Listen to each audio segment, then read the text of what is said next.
ఈ రోజు నేను మీకు కథ వినిపిస్తాను.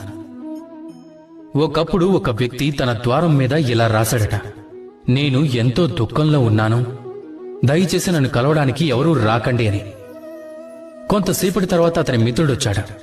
అతడు ఆ మాటల్ని చదివాడు. అయినా సరే వెళ్లి అతన్ని కలిశాడు. అతను ఏమన్నాడంటే, నాకు చదవడం రాదు, కానీ నీ మనసులో ఉన్న దుఃఖాన్ని చదవటం మాత్రం నాకు బాగా వచ్చు అని అన్నాడట. అలాంటి వాడినే మంచి మిత్రుడు అంటారు. ఏ కారణం చేతనైనా మీరు దుఃఖంలో ఉన్నప్పుడు, సమస్యకి పరిష్కారం కనిపెట్టలేనప్పుడు, ఈ లోకాన్నే వదిలి వెళ్లిపోవాలనిపించినప్పుడు, అప్పుడు కూడా ఈ మిత్రుడు మీ వెంటే వస్తాడు. అతడు మీ సమస్యని పరిష్కరించలేకపోవచ్చు, కానీ నేనున్నానని ధైర్యం ఇస్తాడు. అతడు మీ దుఃఖాన్ని తగ్గించలేకపోవచ్చు, ఆశాకిరణాలని తప్పకుండా చూపించగలడు. మీరు ఈ లోకాన్ని వదిలి వెళ్లిపోవలసి రావచ్చు. అప్పుడు